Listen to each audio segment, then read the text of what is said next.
Cap sur l'édition de ce 28 avril. Merci de nous rejoindre sur le plateau de ce journal, l'actualité hebdomadaire en titre. Le réfifé continue au Parlement ivoirien 2 mois après la démission de Guillaume Soro. Ce mercredi 24 avril, les députés de l'opposition ont tenu un point de presse à Abidjan pour dénoncer les méthodes du nouvel homme fort de l'institution dans la composition du bureau de l'Assemblée nationale. Les précisions dans quelques instants. 2 cadres du PDCI parmi les plus proches du président Henri Konan Bédié viennent d'être révoqués de leurs fonctions. La décision de la révocation d'Alakouadou Rémy et de Denis Cazion a été annoncée par le porte-parole du gouvernement ivoirien au terme du Conseil des ministres de ce mercredi. Et le Burkina Faso qui croule toujours sous le poids des attaques terroristes. 5 enseignants ont été tués cette semaine dans le centre-est du pays. D'autres victimes sont à déplorer ailleurs sur le territoire burkinabé. Je vous le disais dans les titres, les groupes parlementaires de l'opposition ont animé un point de presse conjoint ce mercredi 24 avril à Abidjan. Principal point à l'ordre du jour de cette rencontre, la question de la formation du bureau de l'Assemblée nationale après la démission de l'ex-président Guillaume Soro. Les parlementaires accusent le nouveau chef du Parlement, Amadou Soumaoro, de faire entorse aux règles démocratiques pour la composition de cette instance décisionnelle. Élément de précision dans ce reportage. Au lendemain d'un nouvel échec dans les discussions avec le nouveau président de l'Assemblée nationale, Amadou Soumaoro, les groupes parlementaires issus de l'opposition ivoirienne ont animé une conférence de presse conjointe pour dénoncer, devant l'opinion publique, les pratiques qu'ils considèrent comme déviationnistes de la part du chef du Parlement ivoirien, élu le 7 mars dernier à la tête de l'institution en remplacement de Guillaume Soro. Selon les 94 députés membres de l'opposition, l'ossature du bureau de l'Assemblée nationale, proposée par son nouveau président Amadou Soumaoro, a été établie contrairement aux règles en vigueur dans la composition de cette instance décisionnaire au sein de l'institution. Mais contre toute attente et pour des motivations qui lui sont propres, au cours de la toute première séance de travail, tenue seulement le mercredi 17 avril 2019, dans le cadre de la consultation des groupes parlementaires pour la constitution du bureau, M. Amadou Soumaoro, nouveau président de l'Assemblée, a proposé à chacun des groupes parlementaires de l'opposition la répartition suivante. Groupe parlementaire PDCI-RDA, un poste de vice-président, un poste de questeur, aucun secrétaire. Groupe parlementaire Rassemblement, un seul poste de secrétaire. Groupe parlementaire Vox Populi, un seul poste de secrétaire. Soit au total 4 postes pour l'ensemble des 3 groupes parlementaires qui totalisent en effectif cumulé 94 députés. Une configuration inacceptable qui amène les parlementaires à interpeller directement le premier responsable de leur institution sur la méthode controversée qu'il utilise pour présider aux affaires de l'hémicycle ivoirien. L'ex-première dame Simone Gbagbo poursuit sa tournée entamée dans l'ouest du pays depuis ce jeudi 25 avril. Au lendemain de son arrivée dans la région, elle est allée se recueillir sur les fosses communes des victimes de Guitrosion et de Dieukwé, tuées pendant la crise post-électorale de 2011 dans des affrontements intercommunautaires. Plusieurs personnalités de la tendance pro-Gbagbo du parti l'entouraient pour la circonstance. Cette visite symbolique s'inscrit dans le cadre d'une tournée Tous à l'Ouest organisée à l'occasion de la fête de la liberté. La crise de nerfs entre ex-alliés de la coalition du RHDP continue de faire des victimes. 2 cadres du PDCI RDA, fidèles à Henri Konan Bédié, viennent d'être éjectés de leur poste de représentant du chef de l'État au sein du Bénet et de la Poste Côte d'Ivoire. Il s'agit précisément du docteur Alakouadou Rémy et de Denis Cazion, dont les remplacements ont été annoncés à l'issue du Conseil des ministres de ce mercredi 24 avril. Ont-ils payé cash les loyautés au PDCI RDA?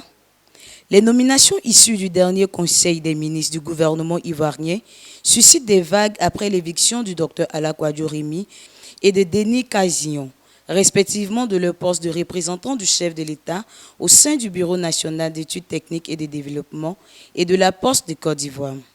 Si ces changements peuvent s'inscrire dans l'ordre normal de la gestion des institutions nationales, selon les prérogatives relevant du chef de l'État, le remplacement simultané de ces deux personnalités connues pour être des fidèles parmi les fidèles du président du PDCI-RDA, Henri Konan Bédié, ressemble en cas pour bon nombre d'observateurs beaucoup plus à un règlement politique qu'à une nécessité fonctionnelle dans la gestion de ces deux structures publiques. Comment expliquer le retard de l'Afrique depuis l'ère des indépendances jusqu'à nos jours? La question a été posée au fondateur de la plateforme d'action de développement Africa for God, par ailleurs premier responsable de la communauté catholique Mère du Divin Amour. Dans un entretien accordé à votre télévision, le frère Clément Akobé a pointé du doigt la servitude économique dont sont toujours victimes les États africains. Extrait de cette interview dans cet élément. Ce qu'on peut se poser comme question, est-ce que l'Afrique est vouée à l'échec? Je dis non. C'est vrai qu'ils ont fait ce qu'ils pouvaient faire au niveau, parce que ce n'était pas facile, c'était par une bonne indépendance. On nous donne l'indépendance politique. Nous savons que pour une bonne gouvernance, il faut le pilier économique. Mais à partir du moment où tu n'es pas indépendant sur le plan économique et que ton budget national dépend des puissances occidentales, tu n'es pas indépendant. Alors, je regarde cette situation avec beaucoup d'espérance en disant que la jeunesse africaine commence à comprendre que la vraie indépendance, elle est d'abord économique. Alors, mon regard sur les 30 dernières années pour l'Afrique, je me dis qu'il faut une nouvelle vision, une vision qui part à partir de notre foi en Dieu. 4 mois sans bénéficier de l'eau potable, la situation est devenue intenable pour les femmes de Yopougon-Ondokwa qui sont sorties massivement cette semaine au carrefour de la zone industrielle pour dénoncer le prolongement de cette pénurie d'eau qui affecte plusieurs quartiers de la commune.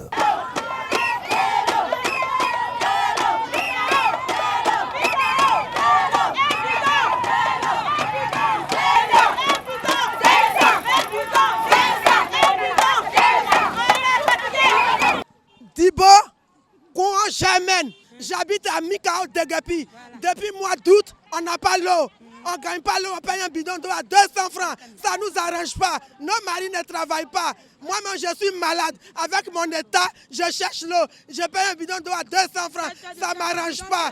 C'est les bidons qui sont là. Mais hier, j'ai payé un bidon d'eau à 300 francs. Ça ne peut pas m'arranger. Si vous êtes 8 ou 9 dans la maison, quand vous payez un bidon d'eau à 200 francs, tu as qu'à l'argent et puis tu vas payer l'eau tous les jours à 200 francs. C'est pourquoi aujourd'hui matin, on marche et puis on vient vers la sorte d'ici. De là-bas, on va vers le maire, il va nous donner de l'eau. On a soif, on ne se lave pas. Nos maisons sont sales. Il y a des malades qui sont parmi nous. Il n'y a pas l'eau. Il n'y a pas l'eau. Je suis à Mikao, de Gepi.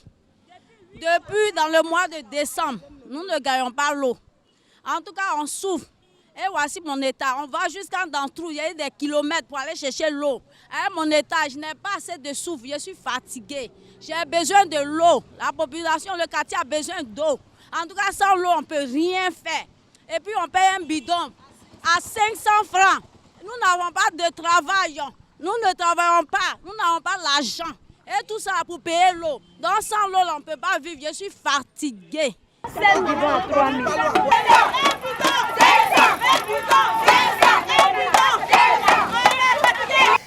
Pakino 2019, c'était chaud dans les quartiers de Yopougon. Tous les maquis et espaces publics affichés complets à l'occasion. Ambiance avec nos reporters. Maquis plein à craquer, espaces publics obstrués par des milliers de fêtards. Comme chaque année, Pakino 2019 a été célébré dans la ferveur à Abidjan et plus particulièrement dans la commune de Yopougon. Pratiquement tous les quartiers de la commune la plus peuplée de la mégapole ivoirienne étaient noirs de monde. Les populations sont sorties en grand nombre festoyer, sans doute trouvant en cette Pâque, originellement une tradition culturelle judaïsme puis chrétienne, une occasion espérée pour noyer les soucis du quotidien. Je pense que la Pâque, c'est une institution de Dieu depuis la sortie des enfants d'Israël. Donc cette Pâque aujourd'hui est devenue une fête traduite moderne dans notre pays, chez nous en Côte d'Ivoire. Et puis elle est devenue une fête pour nos parents à Baoulé, précisément les Ivoiriens du centre de la Côte d'Ivoire. Mais ça se répercute sur tout le monde, sur toute la Côte d'Ivoire. C'est très beau. C'est très intéressant. J'aimerais que chaque année, la même ferveur continue et que nous oublions nos rancœurs, nous oublions nos différences. Et cela nous donne toujours une gaieté, une joie pour notre pays. En Côte d'Ivoire, la fête de Pâques se confond dans l'identité culturelle du peuple baoulé et pour ceux des ressortissants du Grand Centre qui n'ont pas pu faire le déplacement au village, les espaces de show de la capitale économique ont servi d'endroit privilégié pour célébrer Pakinou à leur manière. Hors de nos frontières au Burkina Faso, 5 enseignants ont été assassinés par des hommes armés non identifiés ce vendredi 26 avril dans la localité de Maïtaougou, dans le centre-est du Burkina. Une autre personne a été tuée à quelques encablures de là, à Soudougui, alors qu'au même moment, une attaque contre un poste de police était signalée dans la région, selon ce que nous rapporte le site d'information burkinabé netafrique.net. Les Sud-Africains célébraient ce 27 avril le 25e anniversaire de la fin de l'apartheid. Des festivités se sont déroulées dans une atmosphère tendue, puisque pour une partie de la population noire d'Afrique du Sud, la fin du régime de l'apartheid n'a rien fait qu'aggraver justement leurs conditions sociales. Explication dans ce reportage.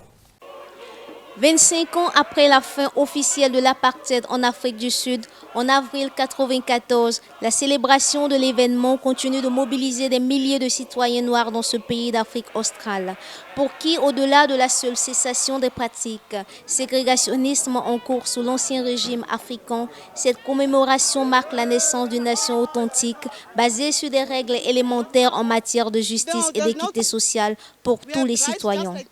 Lors d'un discours prononcé ce 27 avril 2019, le chef de l'État de la nation arc-en-ciel, Cyril Ramaphosa, a salué l'avènement d'une nation démocratique, unie, non raciale et non sexiste. On this Freedom Day, fellow South Africans, we have much to celebrate.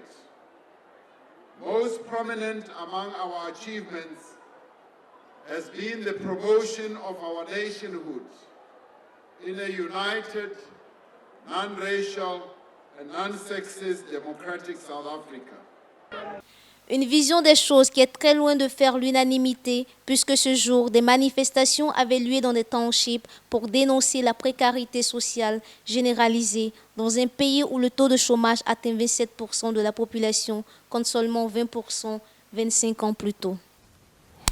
Faire du football son métier en bravant les interdits et autres préjugés de la société, c'est le combat mené par ces jeunes Comoriennes qui, en dépit du poids de la religion, ont décidé de vivre leur passion. Elles rêvaient grand, certes, mais il leur faut beaucoup de courage pour se réaliser. Quelques-unes d'entre elles ont accepté de s'exprimer. Je m'appelle Aïria Abdourahmane. Maradona dans le football. Je suis infirmière diplômée d'État à l'école de santé et médecine de Comores et en même temps footballeuse. J'ai 24 ans. J'évolue dans mon équipe qui s'appelle Club Maman, mais en même temps dans l'équipe nationale féminine. Ok, vas-y, Maradona, c'est pour toi. Au sol, oui, la finition au sol. Et si un jour j'ai eu l'occasion de faire un foot comme un métier, je le ferai. Mais comme je suis au Comores, on connaît que c'est un pays... on est en voie de développement. Et le sport, surtout le foot féminin, c'est un peu derrière par rapport aux autres pays. Je m'appelle Armelle Silva, j'ai 23 ans, je suis passionnée du foot et je suis une défenseuse des droits de la femme et de l'enfant aux Comores dans une organisation qui fait de l'éducation au-delà de l'école. C'est vraiment dur de jouer au foot, en particulier aux Comores, venant d'un pays religieux, musulman. Et on avait beaucoup à se battre contre les tabous. Tu connais les tabous du pays, une fille n'a pas le droit de faire ça. Et aussi venant d'un pays musulman, que les filles n'ont pas le droit de faire ci ou de faire ça. On se bat encore parce que jusqu'à maintenant, le tabou il est toujours là, on se bat toujours. Oui, comme mon père ne voulait pas que je joue, mais c'est grâce à ma mère et mes frères qu'on s'est tenus sur cette idée. Mais mon père il a fini par comprendre. Mon objectif pour l'équipe nationale, c'est de participer un jour à la CAN ou à la Coupe du Monde comme les autres pays. Ça, c'est mon plus grand rêve. 15 morts et plusieurs blessés, c'est le bilan de l'attentat mené ce vendredi 26 avril à Kalmunai, dans l'est du Sri Lanka. L'explosion s'est produite lors d'une opération de police dans un repère du groupe État islamique. Le Sri Lanka avait été, on le rappelle, lourdement frappé le dimanche 21 avril dernier par une série d'attentats terroristes qui avaient fait plus de 250 morts dans ce pays d'Asie du Sud-Est. Dans quelques jours, ce sera le 1er mai, jour de la fête du travail. Et en France, la tradition à l'occasion de cette fête, c'est d'offrir des brins de muguet. Belle saison donc pour les horticulteurs qui, cette année, espèrent seulement que la nature se montrera clémente. C'est donc terminé pour l'édition de cette semaine. On se retrouve dans quelques jours pour un autre bulletin de l'actualité hebdomadaire. D'ici là, portez-vous bien et restez connectés au programme de ivoiretv.net. Au revoir.